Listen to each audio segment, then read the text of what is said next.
welcome to another episode of the Strong Opinion Hibs podcast. This is quite a shocking episode today. We didn't really expect to be doing it after releasing last night's episode with our latest thoughts. But here we are discussing the departure of Shaun Maloney, who's left Hibs this morning, April 19th, also my birthday, so Hibs trying to overshadow that as well. So guys, I'm joined by Jack and Charlie, the usual suspects. How are you feeling reacting to the news? First of all, what's your sort of initial reaction, guys? Well, my lazy arse didn't get out of bed until about 11 this morning, so I sort of was late to it, if you see what I mean. But my dad texted me saying, "Oh, by the way, Maloney's been sacked," and I thought my dad was joking. I thought, "Aye, good one, Dad." And then I turned on Twitter and I was like, "Oh wow!" I think I'm shocked more than anything else. I understand like 2 Derby losses in a row and other Hibs managers in the past have been sacked for a lot less. But at the same time, after like only about 19 games in charge, you go, what have the board been thinking here? Like, seriously, I know it's not been great, but he was an experimental choice. There was a process. And what annoys me is certain figures, I'm not going to name names, at the club repeatedly said, we've got to trust the process. We've got to trust the process. We're building something. Well, we're not building something anymore, are we? Because we've got rid of him after 19 games. So I do think I was shocked. And I feel a bit sorry for Shaun. I'm not going to lie. It feels like he's just been massively thrown under the bus and shortchanged. And I think it's a disgrace that the board are seeing fit to treat him like that. You've got to give the boy a shot. I know the league form's not been great and everything like that, but you should have given him at least the last 5 games and the summer window to try and turn things around, in my opinion. Mm-hmm. And Charlie, yourself? Initial reaction? Downright disgusted by the board's decision to sack him. I was in a work meeting and 10 o'clock, I look at my phone, I've got 70 WhatsApp messages and I'm like, oh, something's happened. I did think it was something to do with Maloney, but I didn't expect to see that. The board talk about a 3-year plan, a 5-year plan. Well, that 5-year plan, chuck out the window. Ron Gordon was on our podcast and he said, we've got a 5-year plan, we want us to be competing. I'm sorry, mate, but sacking a manager after 120 days, you can forget your 5-year plan. We're in a rebuild again. We've been in a rebuild for the past 3 years, so I've been told, and it's a downright disgrace. I get the football wasn't great. We've lost 2 derbies in a row. We're bottom 6. It's not where we want to be as a club, but sacking a manager 4 months into the job, you're not going to make any progress. And I think there's certain members on that board that, for my money, should be going before Maloney did. Yeah, some good points from both of you. I think my sort of initial reaction is just shocked. I seen it, and then I seen it for the end of the news, and I thought that must be a joke or something. Like, man, you check out the official Hibs account, and there it was, Maloney's gone. And I thought, same sort of reaction I got with the Jack Ross one. Really surprised at like how instant it was and how cutthroat it was. Like, really, really sudden. I mean, I know things have been bad. To be honest with you, my first thought was, I felt like I was partly to blame. Because in the sort of midst of the anger of losing twice to them, which is, one of the things I hate most in life is losing to Hearts. I hate them with a passion. Losing twice to them, I sort of was a wee bit upset on Twitter after the defeat at Hampden, and I said, "Look, Maloney's got to go. There's no progress in anything like that being made," which is arguably potentially still a point. However, I do feel like in hindsight, looking back, like, just read some of the stats I've managed to collect here for us. So, like you said, 19 games in charge, 6 wins, 6 draws, 7 losses, goals for 18, goals against 19. But one of the key factors I'd like to point out was some of the important players you had missing. Obviously, was brought in and like Boyle. Boyle was sold and never replaced, or he was replaced with, a really young, promising 19-year-old in Jasper. But again, a lot of pressure to put on him. Nisbet's out injured, never really got the best out of Nisbet. Porteous has been out of the team due to suspension, Hanlon with injuries. The keepers have been injured and chopping and changing. Harry Clark was injured after first signing. Melkerson took a couple of weeks to, sort of click, and Melkerson's maybe been pushed into action rather than sort of by choice.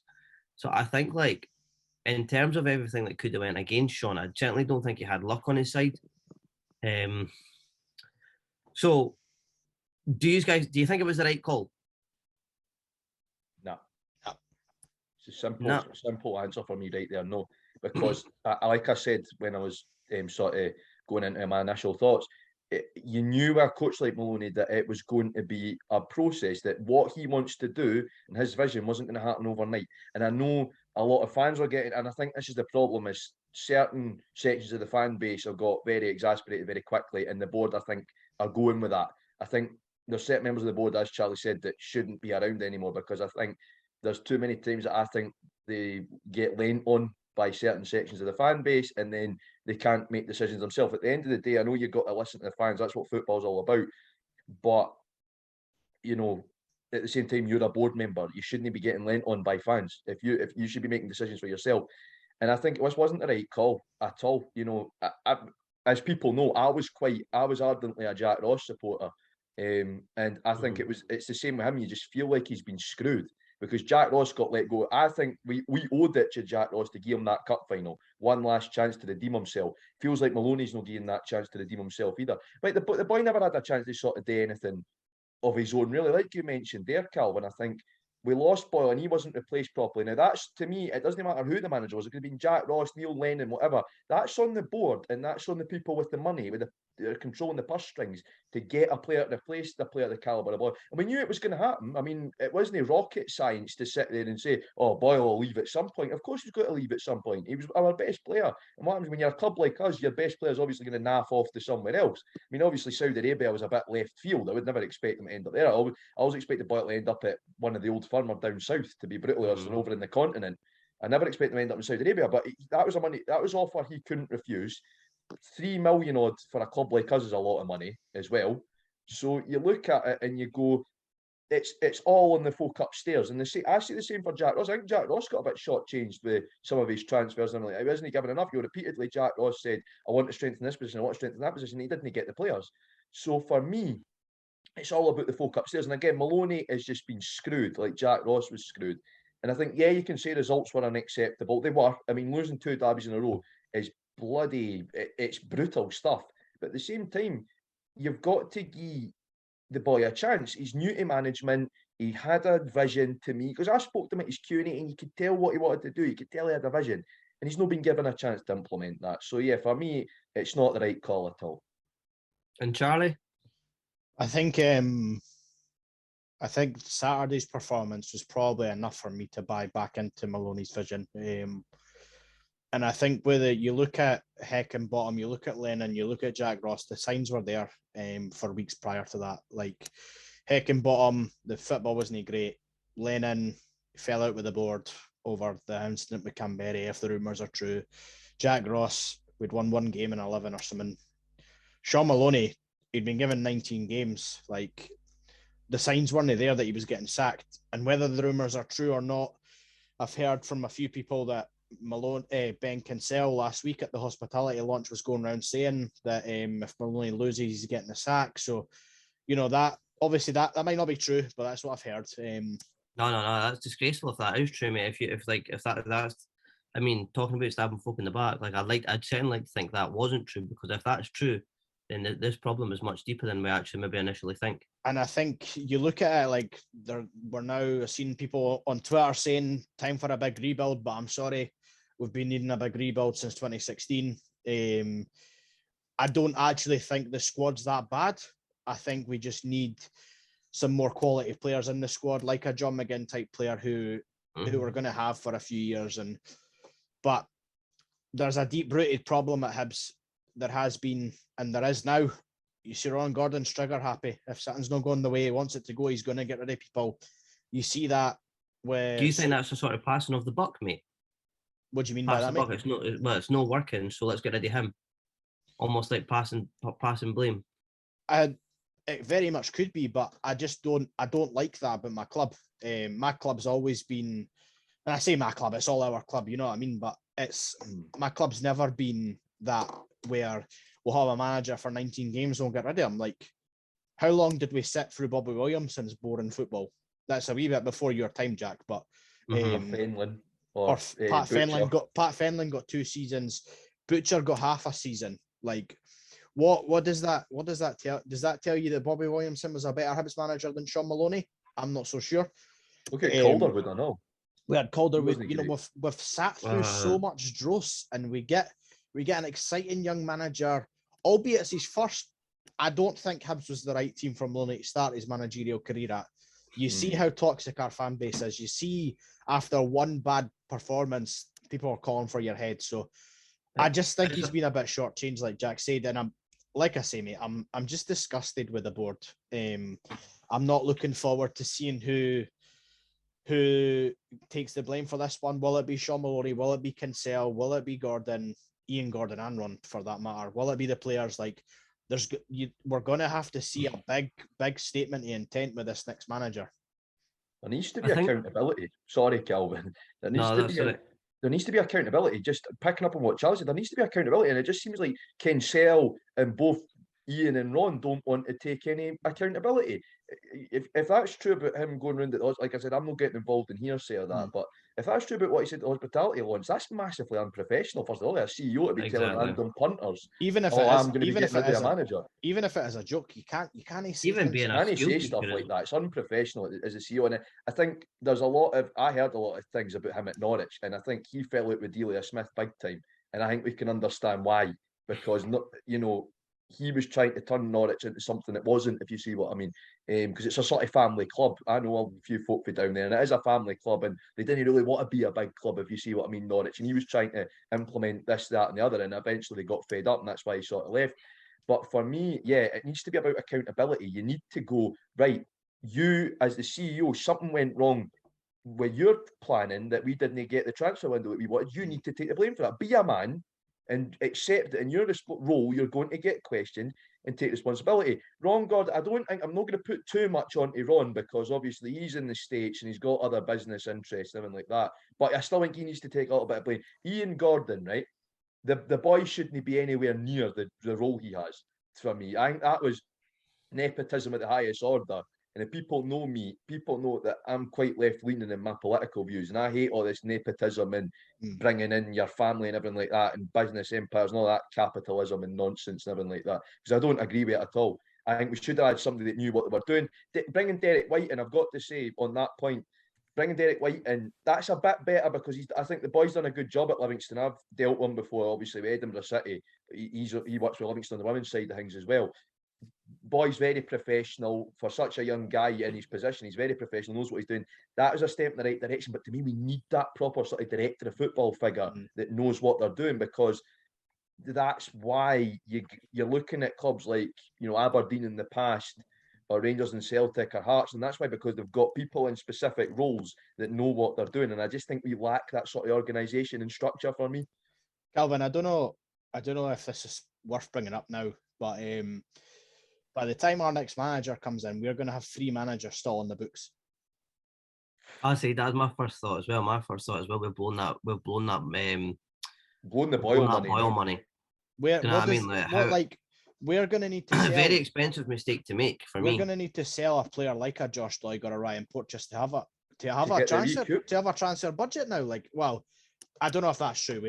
Ron might stump up the cash. I think he has to. Like Shaun Maloney said last week, he's already met with his transfer targets for next year. Like, are they going to? Nah, that'll be scrapped as well. Now.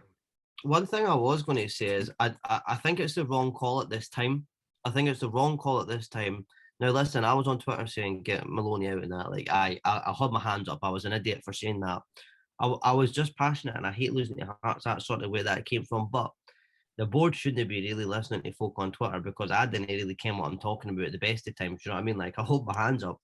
But I feel like, for me, I wasn't a massive fan of Maloney.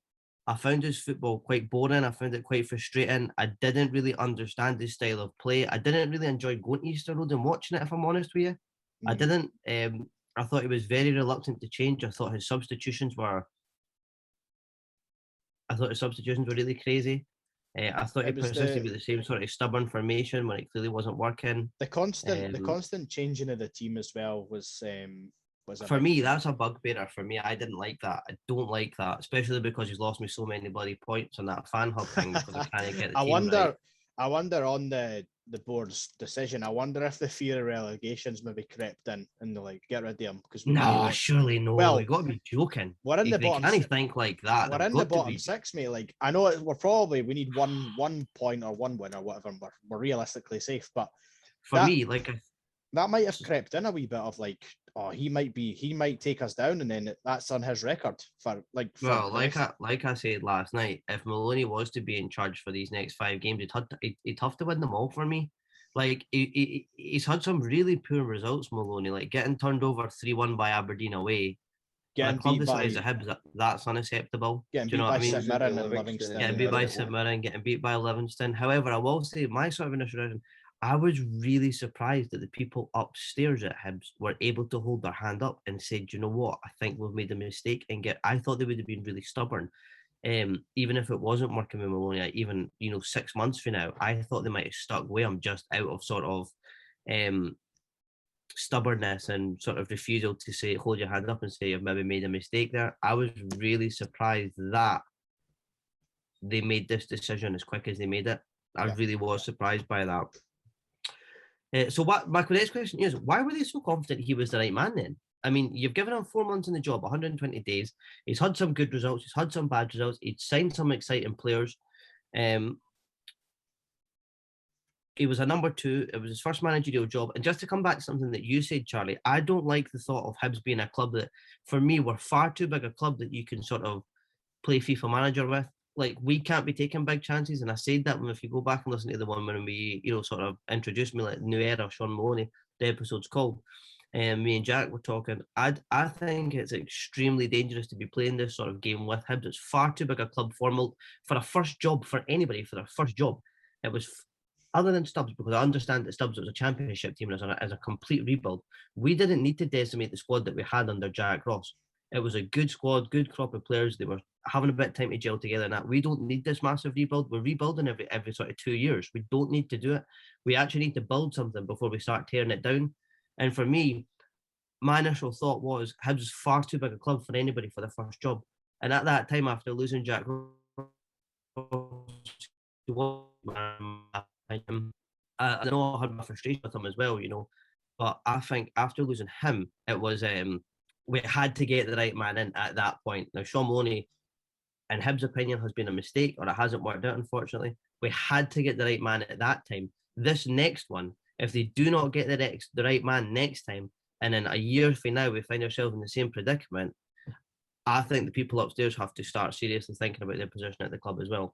Because you know what, as much as I love having this podcast and I love having a good relationship with the club and that, I love the club more than anything, and I want the club to do well more than anything. And for me, I would be willing to sort of like jeopardize, I guess, my sort of relationship with people at the club because I want the club to do well. Because first and foremost, that's what's more important to me. Because I'll be here, I'll be at Hibs for the rest of my life. Do you know what I mean? I've hopefully got another 70 years if I'm lucky supporting Hibs and seeing the team. Like, I want that to be good times. They must get this right. I would argue that their position should be under threat now. Like, why wait till a year time to say you're under threat? Like, you've got it wrong. So if you aren't performing in your job's under review. So those that made this decision to bring Shaun Maloney in, they need to take a long hard look at themselves, because it's their decision to bring him in that's got us to this stage. Like, albeit the football could have been better and we probably could have won and should have won more games than we did under Maloney, but you have brought in an inexperienced manager when we needed an experienced one. It's all fine and well saying Maloney's a great appointment, a young, enthusiastic coach with great ideas. Brilliant. But if it doesn't work, it's coming back to you. Mm-hmm. And to be honest, mate, I think we should be looking to shore up in terms of experience for the next one. Like, we should never be in this position where we're like, the next one needs to be right. Every single manager appointment should be the right one, in my opinion. We shouldn't be doing this constant cycle of. It's what we spoke about at the end of last season after the cup final defeat to St Johnstone. Like, we can't go in this reactionary cycle forever. Like, we need to build something. Like we could end up like Watford. I mean, look at what Watford. That's exactly. They get a manager, then a wee while later, it all went down the piss or sack them. That's exactly the correlation. That's what we are. That's I what think we They're are. like Watford now. And Yeah. do you know what? If you look at Watford, I can tell you now, this is what's going to happen is we're going to. Do you want to get to the point with Watford where it's go up, maybe have a good few seasons, and then end up in the Championship, repeat? Because if that's what they want, then you can do it, but you're not going to please many people. But I agree with Calvin. The thing is, board members come and go, managers come and go, players come and go, but who's there at the end of the day every single time? The fans. It was something And that we. Oh, sorry, Jack. feels like we've been promised the world and no given it. It was Feels like something. we've been. So, aye, I'll let you speak now, Charlie. Sorry. Hopefully get fed up on you. No, it's all good. It was something I wanted to say before we started recording. Me and you, Calvin, were speaking about. If you look behind you on your screen, Calvin, you can see on the left hand side the big screen there at Easter Road. And for my money, I don't give two monkeys about the big screens at Easter Road. They're a nice addition, but they're not going to win football matches. What's going to win football matches is a good manager in charge with enough time to build a system. I'm not saying that we're like Man United, but you look at Alex Ferguson when he started, it was a horror show the first couple months / a year, and then it clicked. Like, I'm not drawing the correlation between Shaun Maloney being Alex Ferguson, because Alex I get your Ferguson's point. the greatest manager of all time. But Man United stuck by him when it was tough. I feel like we should, and all these things that we've added, like the food in the kiosks and the screens, the upgrading the hospitality, it means nothing if you've not got a team on the park that you're proud of and that are winning. That's not the reason fans go. The fans don't go to football matches to watch adverts on big screens and big tellies and to eat nice food at the kiosk. Do you know what I mean? Didn't get me wrong. It adds to a great match, the atmosphere. But I tell you what adds to an even better match, the atmosphere: winning and taking away 3 points at the end of it. Yeah. And for me, I'm worried that our football club's becoming a little bit of a cash cow. And I know I like the vision. I do like the vision for the board. I think Hibs should be one of the biggest sort of businesses in Edinburgh. Like they say, they want to. What's the phrase they use? I can't remember off the top of my head. But they want it to be one of the, I guess, recognisable brands in Edinburgh, or something like that, the third biggest brand in Edinburgh, whatever they were talking about. I like that. I mean, seeing, for me, going down Princess Street and seeing a Hibs shop, that's all great. That's great. Because for me, I mean, we're getting the piss taken out of us by Hearts twice at Tyson space of 2 weeks. Do you know what I mean? Like, they need to have a word, man. And just to come back with Maloney, like what I said in the last time we sort of introduced the manager, we gave him a 3.5-year deal. He had to be here for 3.5 years for me, unless it was an absolute horror show and he'd taken us down or something like that. Then I can understand. But do you know what? Like, there's some times where I go into my job and I'm great at it, and there's other times I'm pathetic. Do you know what I mean? Like, everybody has ups and downs, and I know football's a results-driven business and it's very cutthroat, but I feel like the way they've treated Shaun's pretty poor. And Yeah. I think Shaun as well. I think Shaun is somebody who got the fan base. I think someone who got. I mean, even we're in the Long Bangers group chat. We're in a group chat with the guys from Long Bangers, and sort of a Hibs podcast group chat. You know, and Shaun Maloney, when he was going to do the interview with Long Bangers, he was going to invite the guys from his flat to film it in that. So Calvin's had to jump off because it's his birthday and he had plans. So I hope you enjoy your birthday, Calvin. So Jack, I think the next place to sort of speak on, that you'd mentioned before we started recording, was sort of talking about the business side of things. And we'll talk about that. Then we'll talk about who we want as the next manager, and then we'll wrap it up. So, Jack, so obviously following German football and that, it's well known that most German teams are fan owned, most if not all, I think. So Jack, what do you think about Hibs? Do you think that should be the direction that we look at? Yeah, I think, to be honest, 50+1 is something that I want to see implemented in Scottish football. I think it's been very successful at Hearts and Motherwell. It's been implemented well at Hearts and Motherwell, the fan ownership model. And I think it's starting. So basically, for anybody that doesn't know how 50+1 works, it basically means that 50% of the fans plus one deciding share own the club. So basically, fans own 50% of the club plus one deciding share, which basically means, in principle, the fans have a very big say in what the club does. And in Germany, there's big AGMs where the fans get to vote on stuff. So every decision, or most decisions, go through the fans. Now, RB Leipzig and Bayern work a bit differently, but that's, we'd have to be here for hours for me to explain that. But basically, I think that's how it should work here. I think, okay, it's brilliant that we've got a 10% off deal because we've partnered with Gaucho. Bloody fantastic. I don't care, because that's no buying me a player that can put things into principle on the, you know what I mean? It's not providing tangible results on the footballing side of it for me. And I think a football club should never be a business. And that's what I firmly believe. A football club should never be a business. It should be a club. It should be for the fans and for the community. It shouldn't be for Gaucho Steakhouse or NFTs or whatever you want to call it. I don't like that at all. That just goes against everything that I believe in as a football fan. And I think in Germany, you can look to Germany and say, look at us. Now, I'll say this now, Hertha, yes, we're in a bit of a mess right now, but the fans have made some big calls. We're now forcing the main investor out because he's put money in, completely spunked it up the wall, and then, you know, we just said no. So the fans have said get rid, and the fans were listened to because of 50+1. So for me, it goes against everything that I believe in as a football fan. Yeah, and Jack, just a quick question on that.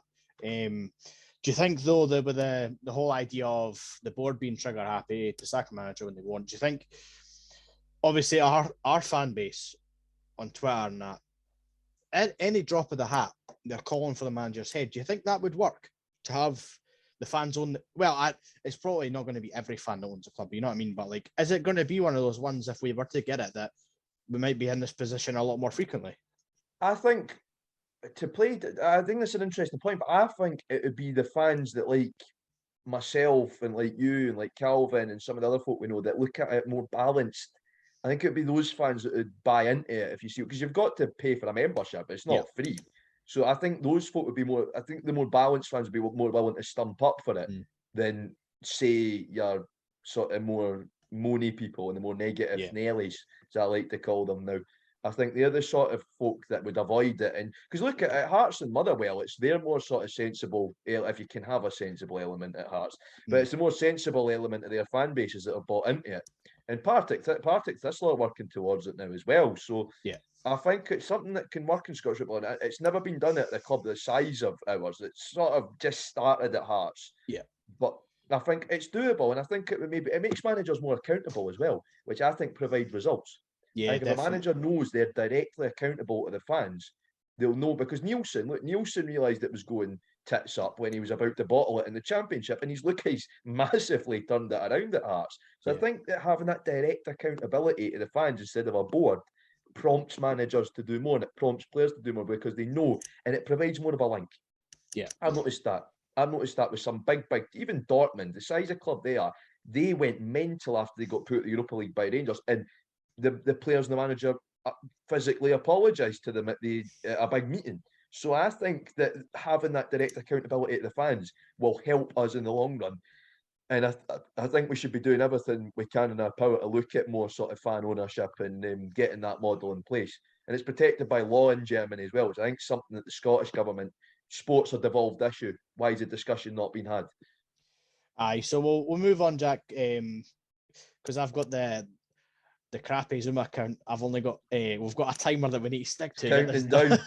So we'll move on to the next manager. Obviously, we never expected to be in this position this early, so it's sort of just I've not even had a time to think really who I want. I've got a few ideas, but Jack, I'll run through some of the Betfair odds are the only ones I can see on who just now anyway, who's coming up as new manager. So I'll read the list out, Jack, and you give me just your a yes or a no for if you would take them as the Hibs manager. So the first one, the favourite just now is John Kennedy.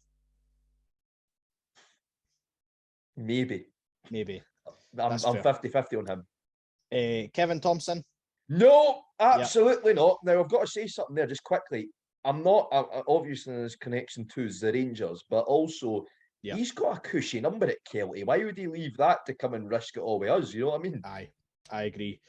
And I'm no for the first two. So David Martindale, it's a no for me. If we can tempt him away from Livingston, you know what I'm going to say? I'm going to say yes. It's going to take a lot to get him away from Livingston, but I think it's not going to be the most exciting football, but Martindale can get results. Now, Martindale can beat Celtic. Just putting it out there. Aye. Can we beat Celtic? Not in a long time. So I think Martindale can get results. If you gave him the players, I think also he's a strict disciplinarian, which I think is what this squad needs right now as well. Yep. Scott Brown, no for me. It's another it's Shaun Maloney. Far too. It's just if you boosted Shaun Maloney because he's inexperienced and you're getting Scott Brown in, who's barely just completed his badges, then it's enough for me. Ronnie Dyler, yes, for me, I would take him in a heartbeat. Yeah, I'd take Ronnie Dyler as well. Established, his European record with Celtic wasn't great, but got them the results. Established in Scottish football, got a good tactics for me. And I like Ronnie. I think he's a good personality. And again, he's a bit of a disciplinarian, which is what I like that in football. I like your old-fashioned disciplinarians. I wanted Dyler when we sacked Ross, so 100%. The next one, Keatal Knutson, who's at Bodo Glimt, I would take him, but we're never prying him away. Nah, he's never going to come away for that.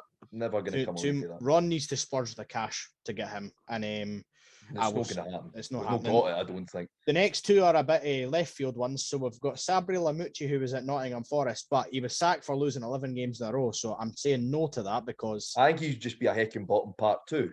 Does okay in the lower leagues English football, comes up here, would he be able to handle it? I think not. And the last one on the list is Bob Bradley, who was at Swansea and current Toronto coach. Maybe. I'm a maybe on that as well. So it's a risk. It's another risk for me. Again, you could be getting a bit of a Hecky where it's a bit of a left field, or even a Daniel Stendhal situation. That's with a bit of a left field choice, and it sort of goes down the pan a bit. Yeah. One person I want to add in on there, and I know it's a bit of a left field one, but surely Dick Campbell's worth a punt. He's experienced. He's experienced. He knows how to get the most out of players, and he's a character. And I think, you know what? Why I know I don't think he'd ever take a job that big. He said it before that he'd never really sort of go away for part-time football. But I think why not Sean Dyche as well as an outside? I would take Sean Dyche. I don't know. I don't think I don't think he will not take a job because he'll play the manager. Burnley, he'll be on big Premier League wages. Managerial merry-go-round now, where he'll be like a Sam Allardyce, where teams will just come and get him. I think for me, my dream one would be Ronnie Dyler. I think my realistic one probably is going to be. I think we'll try and get Alex Neil, who was the second choice, but I know he's just signed that contract at Sunderland, so I can't see it happening. But if it was me, I would be breaking the bank to get Ronnie Dyler. Jack, who's your dream one and who's your realistic one? Dream one's Ronnie Dyler for me. Because I think he'd be a fantastic manager for us. My realistic one's Martindale. I think Martindale would take the job in a heartbeat. You know, he's an ambitious coach. He's done a decent enough job at Livingston. Livingston were in free fall when he first sort of came in. So yeah, I think Martindale's the realistic one for me, and I think that's who we'll probably try and get because I don't think we'll need to pay Livy off that much to get him either. Aye, well, that sort of brings us to the end there. That episode that we didn't expect to be doing. So you'll have 3 podcasts for us this week because we'll be back on Thursday to preview David Gray's first game in charge, his second spell as interim manager in a season. Well, that's a record, surely. And against St Mirren away as well. Away to St Mirren, which surely is a record again. And we'll be joined by another guest on Thursday. My wee brother Jack's coming on to talk about Hibs. And 2 Jacks. I'm looking forward to that. But until next time, come on the Hibs.